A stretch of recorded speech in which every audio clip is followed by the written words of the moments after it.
So thanks for that introduction. I just wanted to say that I've really enjoyed being here for this semester, and I'm sorry to be leaving, but that I've just had a great time teaching here. So for those students in the audience, thank you. And yeah, I'm happy to have this lecture and to have my show towards the end of my time here, but I'll be around for one more month for those of you that need studio visits. So can everybody hear me if I'm talking naturally? Okay.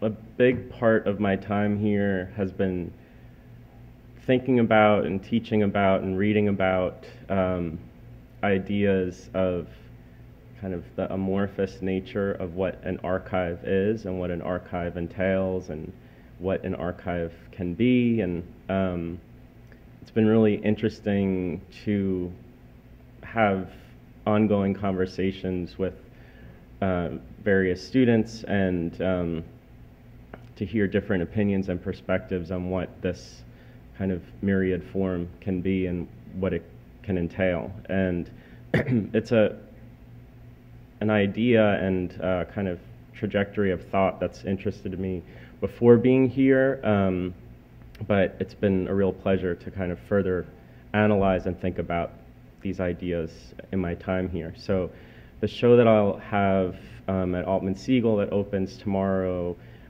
further addresses some of these ideas. So if you have a chance to go over there, please do.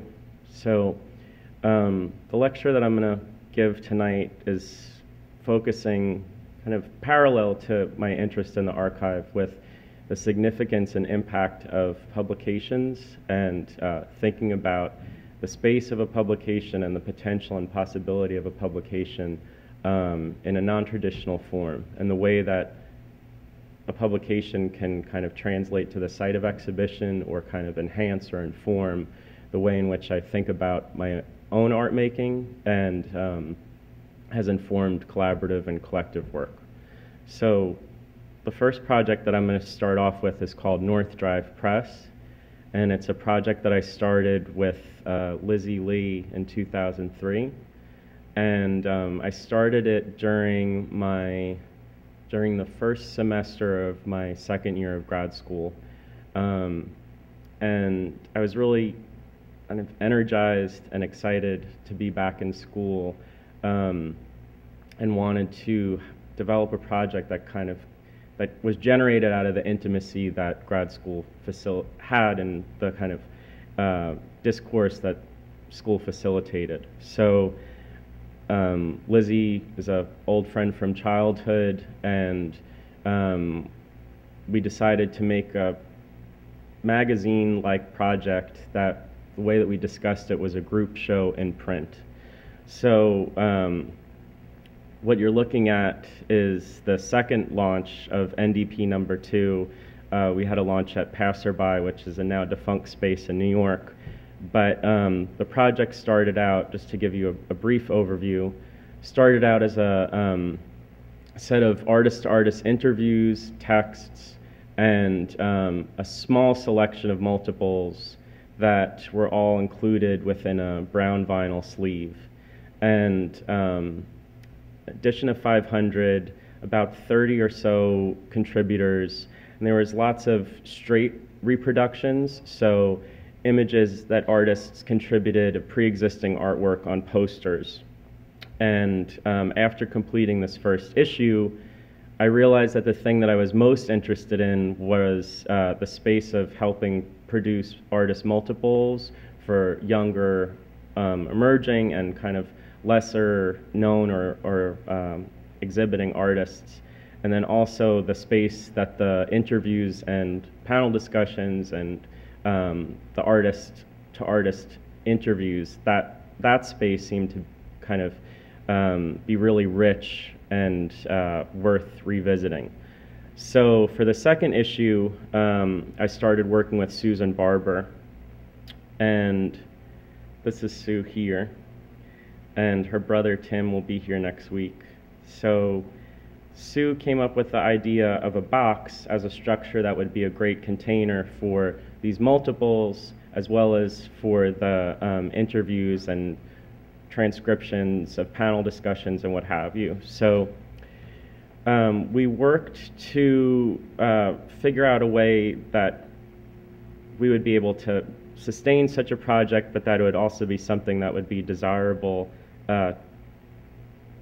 for someone to contribute to. So we would invite artists to create multiples within an edition of 500.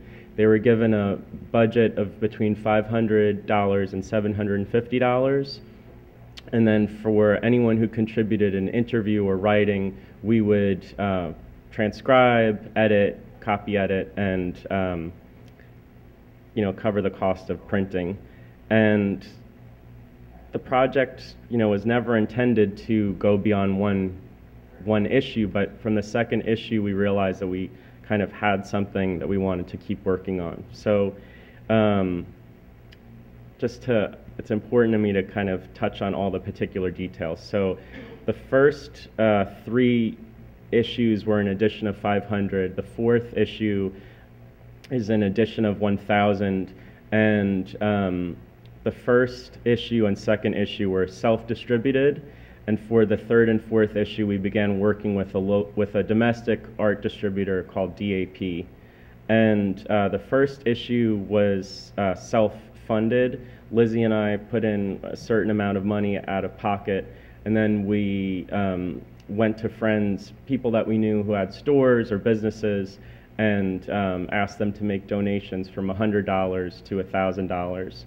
And that's how the first issue happened. And whenever I talk about the project, I also think it's really important to emphasize the fact that once you have that first issue of whatever it is that you want to make, that it's that much easier to get the second one up and running and to, let people know that this is something worth supporting. So when I started working with Sue, it became a project with a little bit more momentum.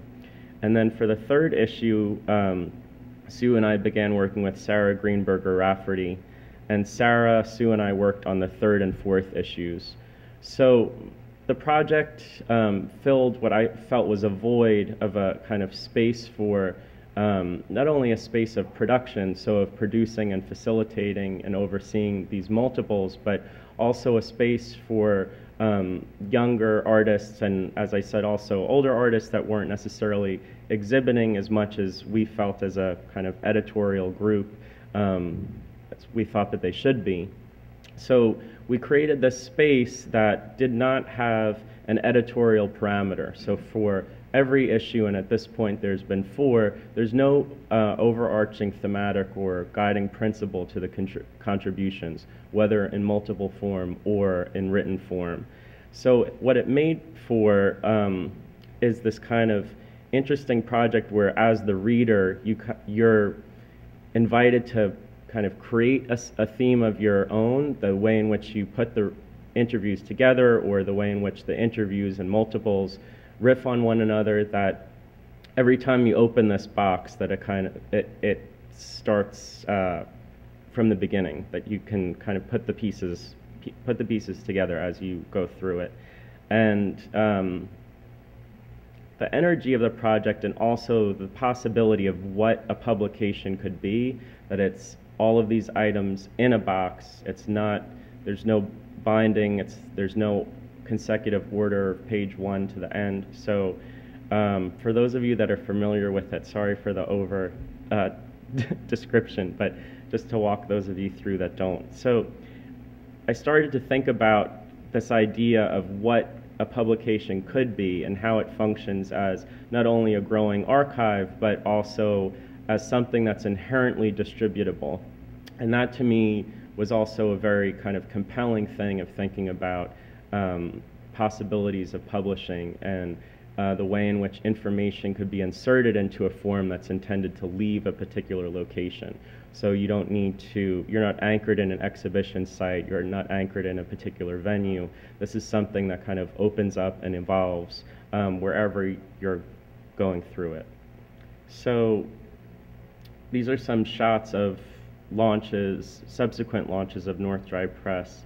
And this is a launch that we did for the 3rd issue at Orchard, which is also a now closed artist-run space formerly located in the Lower East Side. And the 1st and 2nd issues were pretty much composed of people that I knew or people that Sue or Lizzie knew.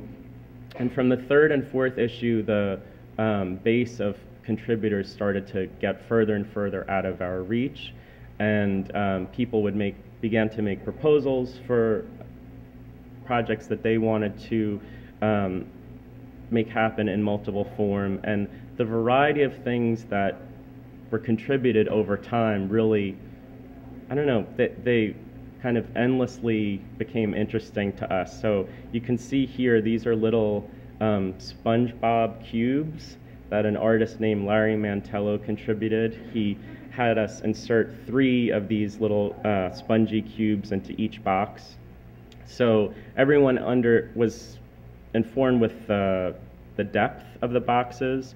So as long as it could fit in the box, we were happy to facilitate producing it. So we've produced over the years 7-inch records, patches, temporary tattoos, lots of different forms of prints, from silk screens to letterpress prints,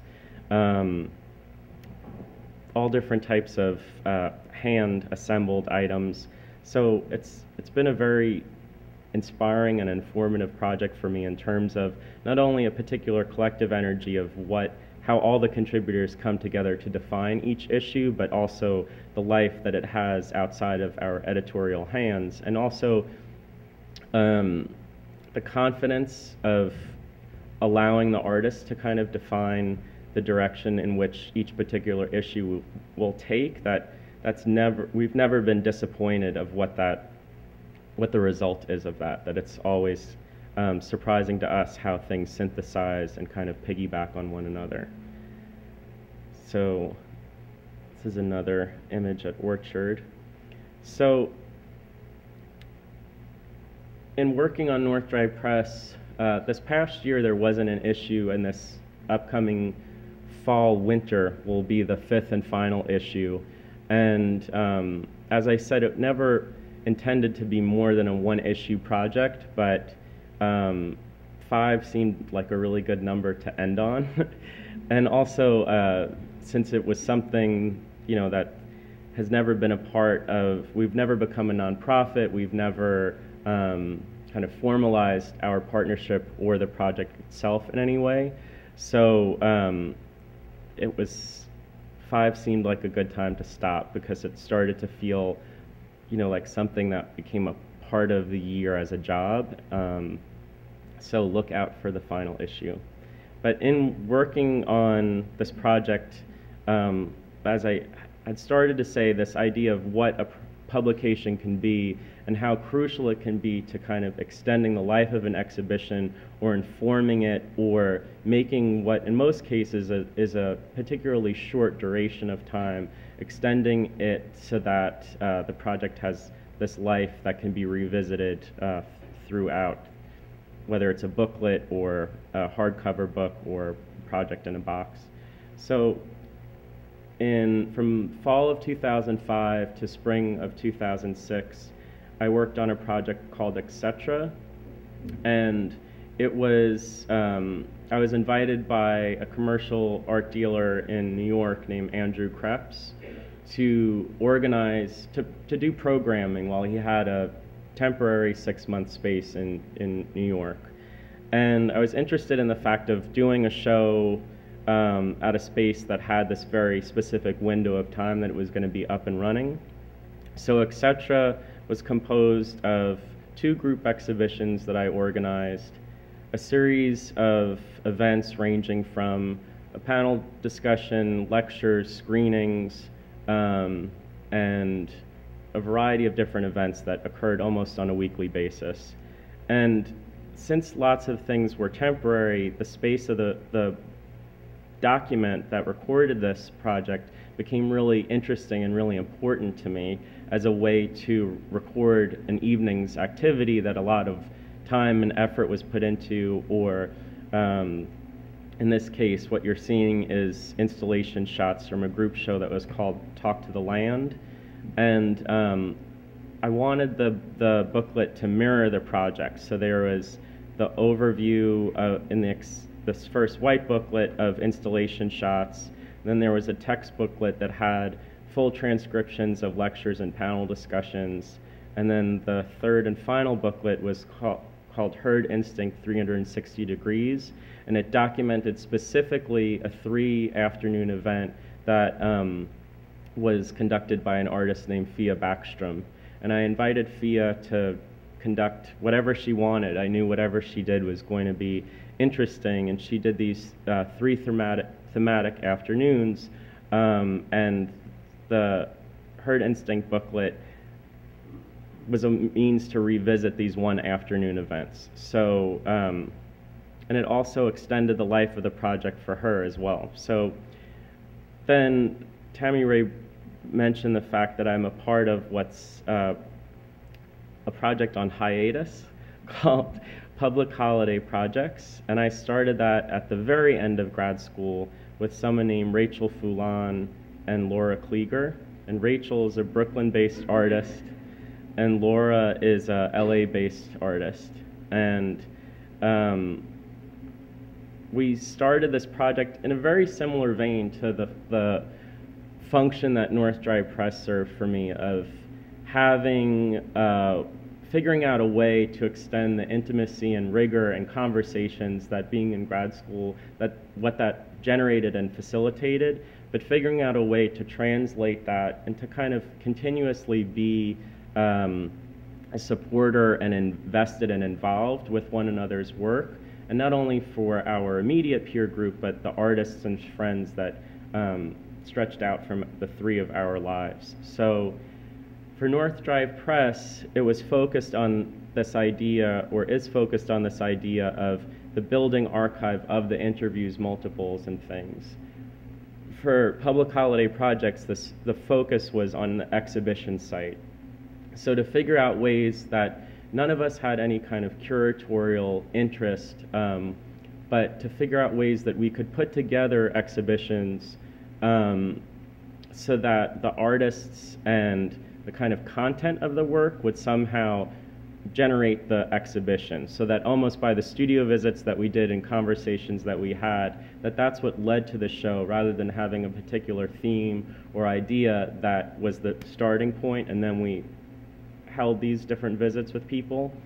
And one of the projects, one of the main ideas in which we worked was trying to figure out the way that we could extend what was going on in each artist's studio, but to translate that to the space of the exhibition without it being overly didactic. So to have artists contribute information, whether it was music or books or some kind of source material that was very important to them in the formulation of the work that we were going to exhibit.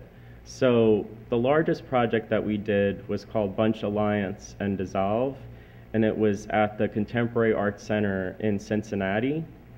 And the 2 shows that we did before that were at artist-run and nonprofit spaces. So this was the first and only exhibition that we did at an institutional venue, but we thought it was interesting and an important invitation to accept, because a lot of the artists in the show, such as Ronnie Bass, who's here, it was the first time that they ever exhibited within a museum space.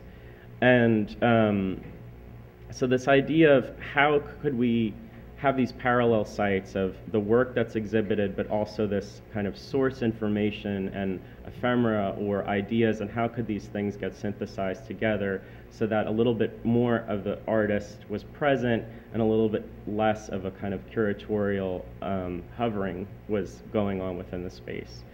So for this show, after having 2 previous projects, we decided to build a self-sufficient space in the museum that we called a resource room.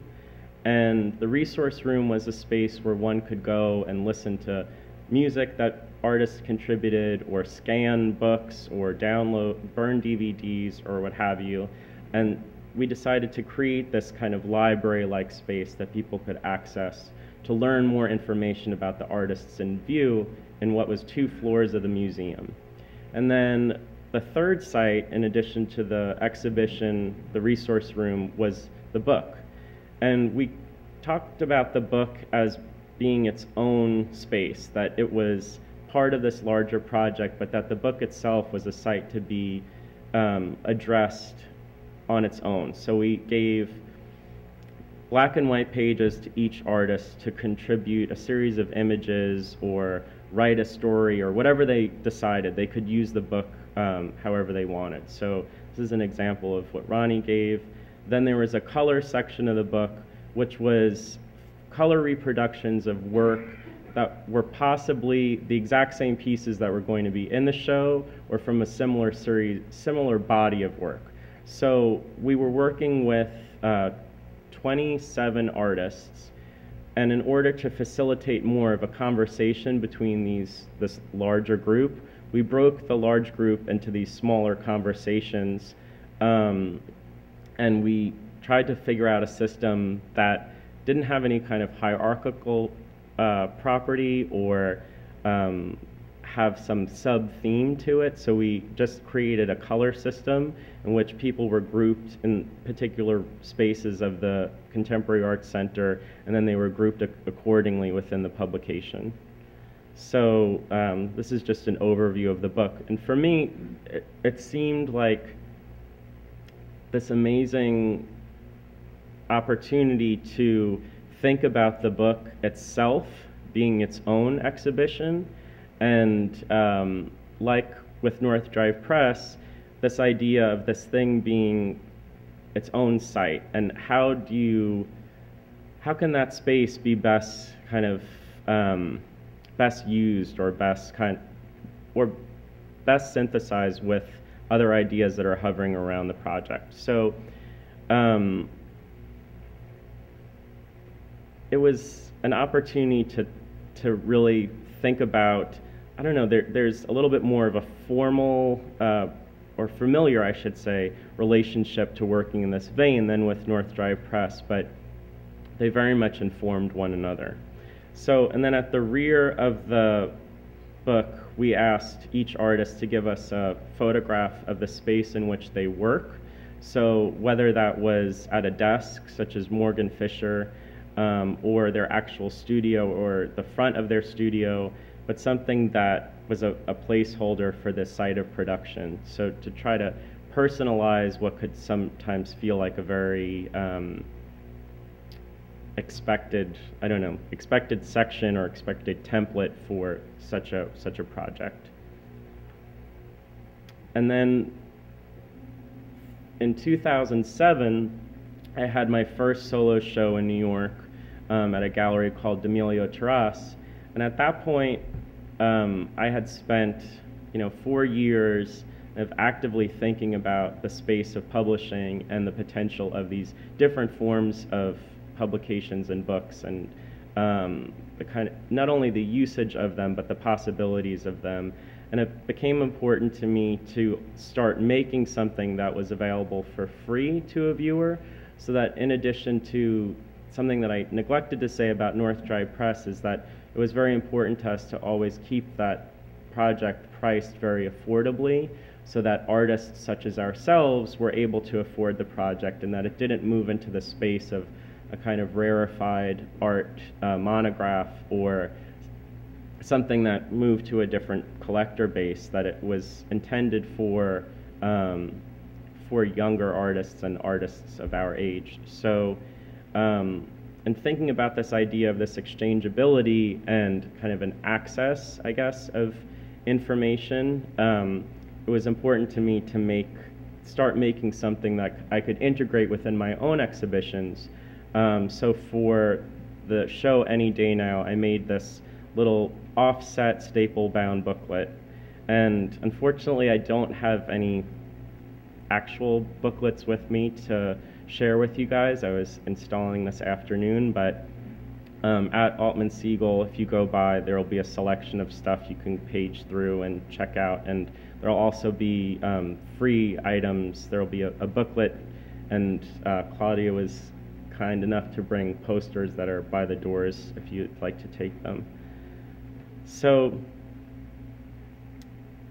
for that installation, for that solo exhibition, it also was a very daunting thing to have spent so much time between 2003 and 2007 continuously making my own work, but thinking a lot about the possibility of collaborative and collective activities, and again, also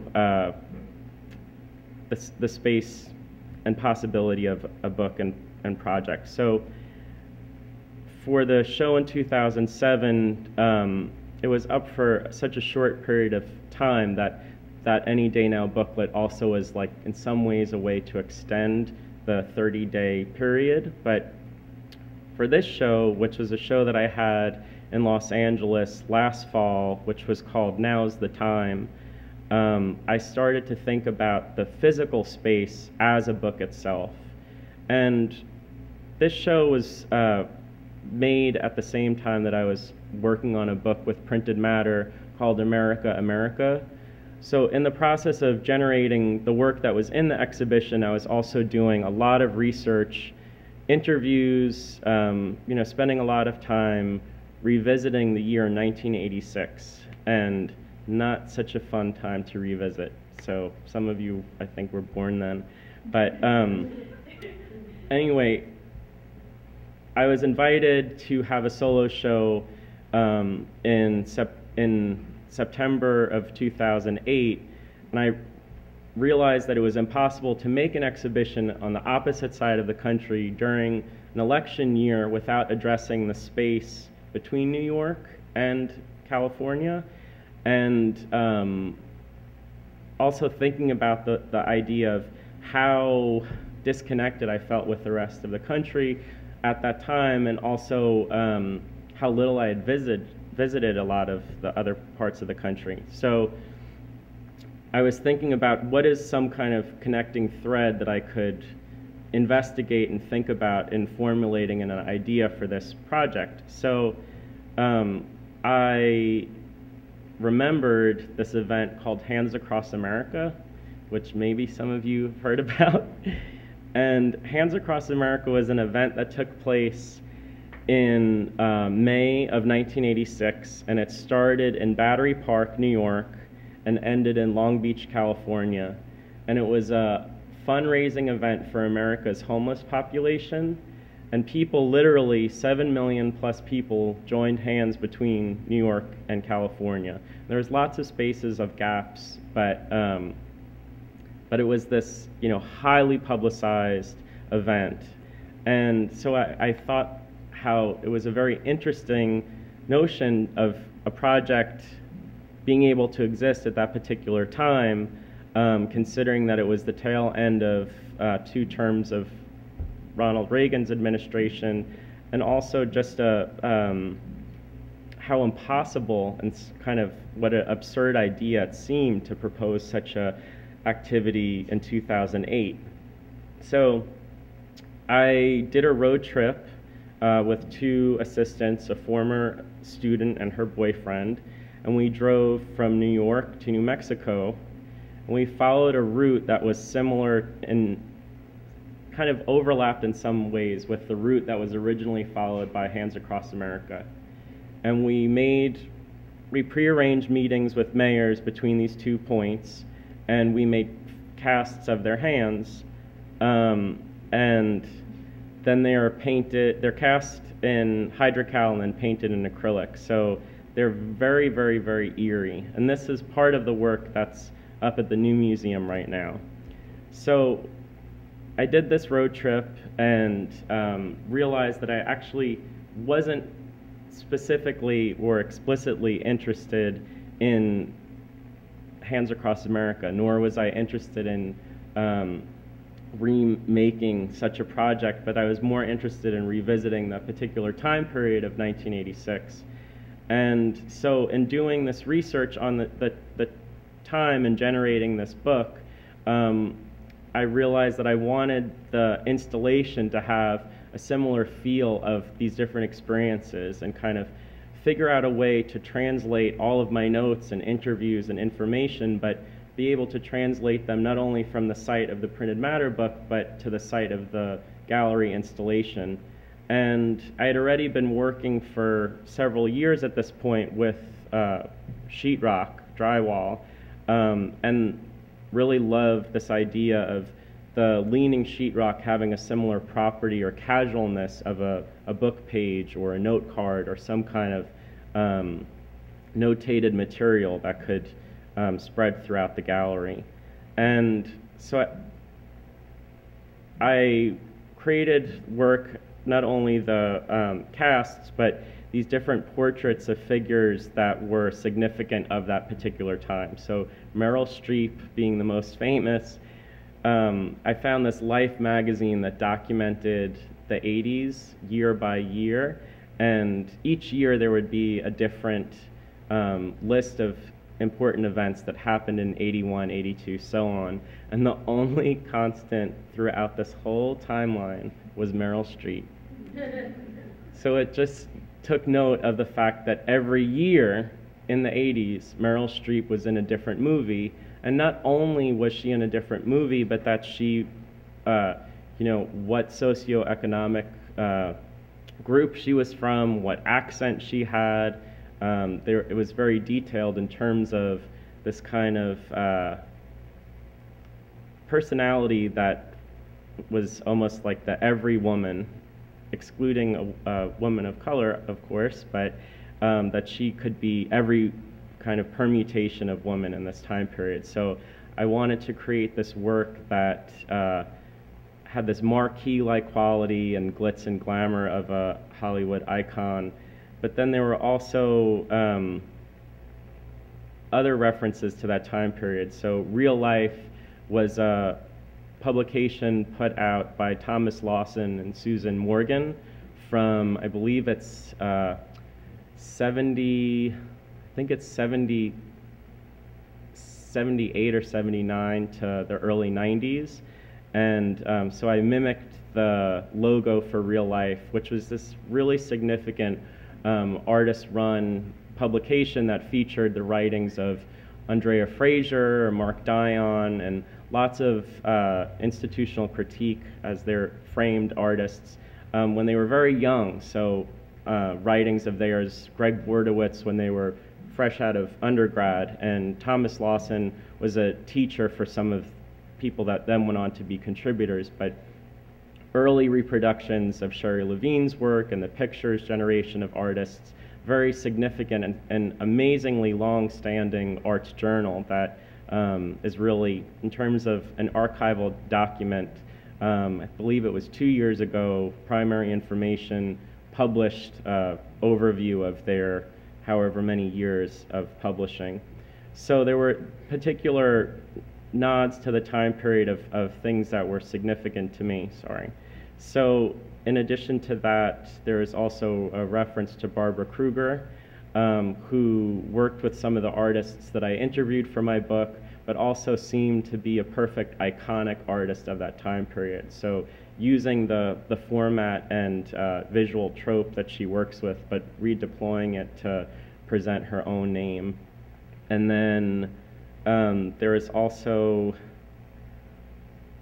this is a very hard to see, but a portrait of Craig Owens, who I interviewed 5 different artists that all graduated from SVA at that time. It was Greg Bordowitz, Mark Dion, Elizabeth Payton, T.J. Wilcox, and Daphne Fitzpatrick.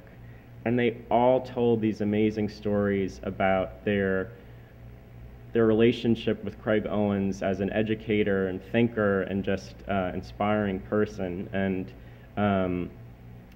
as someone who I never got to know or get to know personally beyond reading his writings, I wanted to also create this portrait of him and his significance within these lives of these different people I had the opportunity to speak with.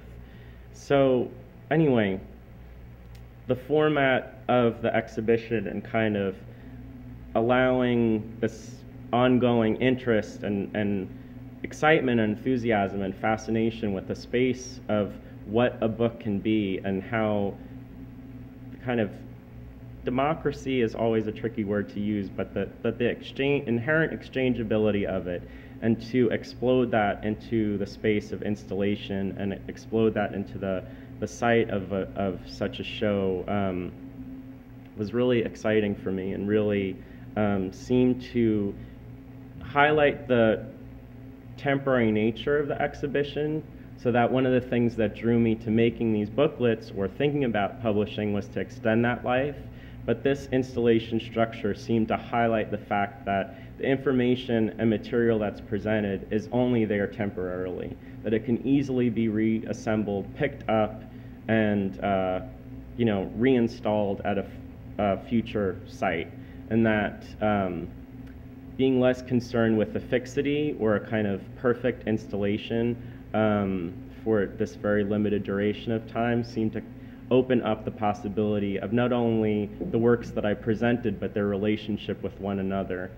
And within this exhibition, I also kind of thought back about etc. and activating the space for lectures and events and screenings, and invited a bunch of different artists, filmmakers, and people to come and participate in different events. And Tammy Ray was kind enough to come for a panel discussion about the significance of cassettes within a music scene, specifically looking at kind of post-punk indie scene, and also an early hip-hop scene, and the importance of mixtapes and cassettes within those music scenes. So that the space also took on this kind of stage that could be reconfigured or shifted for particular events. And I don't know, it's a project that I feel like is a good point to end on, because of this full circle logic and thinking of the space of the publication and the non-traditional nature of North Drive Press as a container, and the way in which I thought of this space as this container that could be reshuffled and reassembled, and almost with the leaning sheets and the layered sheets, it almost seemed like there was more information below, and that also opened up the possibilities of, more than one exhibition that's within this space. So if you happen to be going to New York, you can see the Barbara Kruger and the Hans work in person. So this is the former mayor of Aspen, who's my favorite hand. So she's also a lovely hand to end on. So thanks very much.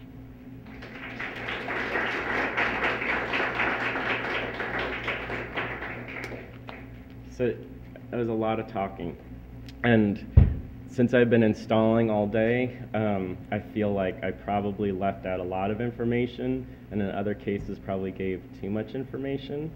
But www.northdrivepress.com is where you can go to download interviews for free from previous issues, and publicholidayprojects.com is where you can learn about that project that's on possibly a permanent hiatus, but you can download the book that I spoke about for free as well. So both of those sites have PDFs that are at your disposal.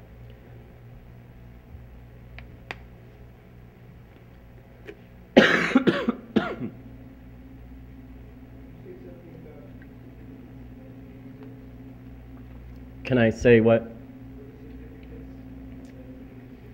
Well, I was drawn to that year initially for Hands Across America. That was the starting point. But then when I looked back at that time period, I was interested in the fact that it was a time where AIDS was nationally understood as AIDS, and that lots of similarities seemed present to me between '86 and 2008, especially in leading up to the election. that John McCain was bringing out Ronald Reagan as a kind of mythologized person to that people that the Republican Party should try to return to this glory period of the Reagan administration. And I know at least on one occasion that Obama also spoke about Reagan in a positive light. And in researching Reagan specifically, I realized that such a tremendous amount of dismantling of social programming that's in existence in this current moment was not necessarily initiated by Reagan, but the kind of core part of a dismantling happened within that 8-year period. And that, and also doing research, I realized that HIV rates were on a steady increase since 2006 within a younger age group, but specifically I think it's like 20 to 30-year-olds. And that to me, coupled with this information about Reagan, seemed to be representative of an cultural amnesia and the fact that information is forgotten so quickly, so that, you know, a person who's 20 years old may not know someone who died of AIDS. So the idea of HIV as being something that's potentially what one could die of is no longer a reality. And that to me, along with a lot of other things, was really interesting to revisit and think about a time that I was cognizant for, and that's not very long ago, but seemed to be like very much in the air last year and still now. But those were things that were of interest to me. And then in interviewing these different artists that graduated from SVA, New York and the way that they spoke about it seemed so far away. And it also seemed easy to romanticize their stories of particular clubs or what have you. But so it was interesting to find myself between the age group of a 42-year-old who was the graduate of a BFA program in '86 and the 22-year-old who was born in '86 but just graduating from undergrad, and I was very interested in this kind of very complex space, but also how fast things are forgotten. And I don't know. So those are some things that were of interest to me. And then, you know, Reagan, just like a little side note, that '86 was the first year that Martin Luther King Jr.'s holiday was celebrated as a national holiday, although it had been promoted for numerous years preceding that as a holiday. But Reagan was someone who vetoed it as a national holiday.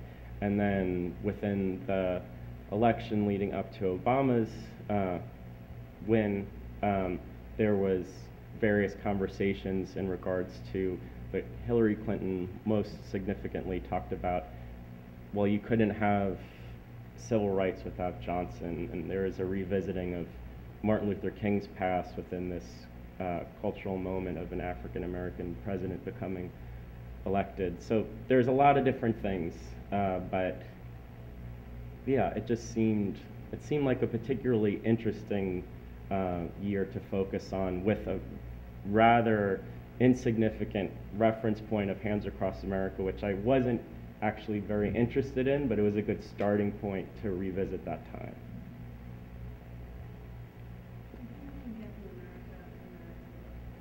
Yes, they can. Allison Smith, everybody. It's available.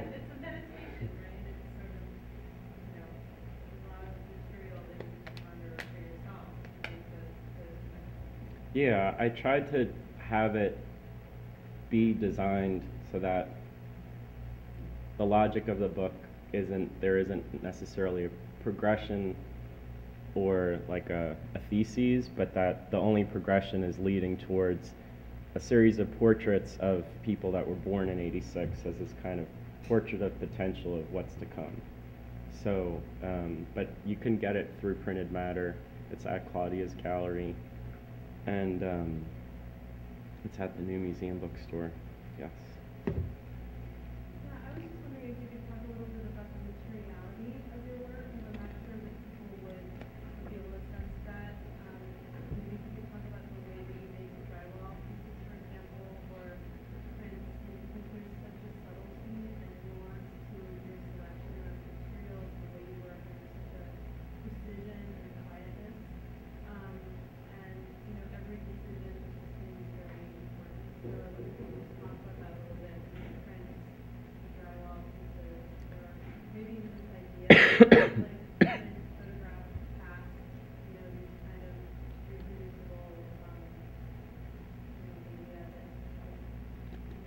Yeah, thanks. Um, well, this is a good image to look at. So this is a silk screen that I made that was a Vaseline advertisement from '86. And it's these, hands reaching across the page towards each other. And the quote, which is what I removed any text, but the quote that was previously there is the title for the work. And it's called something along the lines of, "Without touch, we can't connect. Without skin, we can't touch." And it's just such a odd, I mean, have you opened a magazine recently and heard that as like, or read that as copy? It seemed so unusual, but also there was something so confusing about this kind of like pit of bodies reaching for each other. It seemed kind of like orgiastic, and then also like this kind of horrendous image. So I remade this image with a printmaker who I work with in New York named Luther Davis. And prints, silk screens, letterpress prints, inkjet prints, they've become integrated in my work over the last 3 years, I guess. It's a material, that means of working is something I find super rewarding in terms of something that's intended to be editioned. It's intended in this other conversation of kind of circulation and distribution, but I also like the cumulative effect of it, that the actual making of this particular silkscreen and the layering of the various skin tones and copper pigment, and there's something very just endlessly seductive about making silkscreens versus letterpress prints, which have a very similar logic to the drywall pieces. This is a ghost Ronald Reagan portrait, by the way. His name is repeated over and over. But the sheetrock, to me, as I had mentioned, has this paper-like property, but this reminder of the sheetrock being this leaning structure that's leaning against the wall that's composed of that same material, there's some kind of gesture that I'm interested in, of being reminded of the wall, and being reminded of the wall reminds you of the floor, so you kind of get a sense of the material that composes the space that you're within, but then to also extract it and highlight it as something that's porous and something that's membrane-like, so that it has this kind of relationship to a sheet of paper. You could buy it at an art store, but that structurally it's much more substantial, yet quite fragile. So yeah, I feel like my material decisions are very specific, but I've always worked in a interdisciplinary way, so I don't edit what material I could work in, but I am drawn to these particular materials for, I don't know, the silkscreen doesn't attest to this, but the other materials, there's kind of like a succinct quality of the letterpress or the cut into the sheetrock or the cutting of a photograph or the cutting of paper. The kind of action that generates the artwork is also super present and transparent for a viewer. Did that answer your question? Yeah. Or not question? I'm not sure if people realize that these text pieces, you're actually cutting into the drywall, peeling away layers of paint, yeah. Yeah, thank you for highlighting that. Yeah, so in this case, I paint the sheetrock multiple times, cut the name in, peel it away, and then I hand-applied gold leaf. So it's a very physical manufacture. I'm really like gouging into that sucker. So, but it's also, it's really affordable, which, a sheet of sheetrock is $10. I can't underrepresent the fact that making art is super expensive. So to find a material that I'm endlessly interested in that cost $10 a sheet, it's a good thing. So, yes. So for the tabletop, it's a very dumb thing, but I wanted to make a surface that had this woven quality, because I was thinking of I don't know if anyone's ever done this, of the here's the church, here's the steeple, look outside, see all the people. So I was thinking of this, like, this weave that the hands would generate and being interlocked from coast to coast, and wanted to replicate that with this woven pattern, but then wanted to create something that was just a larger graphic. So there's no, it's just a visual, formal decision that when I made that tabletop, I was like, I want to make another one of these, and I want it to be bigger and even more graphic. So yeah, and it has a nice op property, because these like interior notches fall white because of the graphic. So, but it's also just such a basic pattern that I was also interested in the simplicity of it, that paired with this kind of repetition process that generated the other works.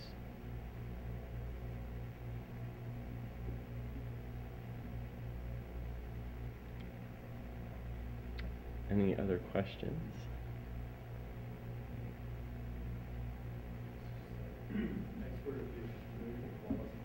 Mm-hmm.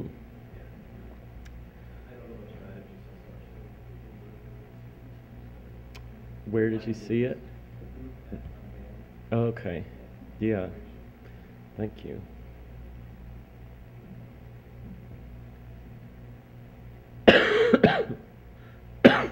Excuse me. Yeah. Okay, thank you.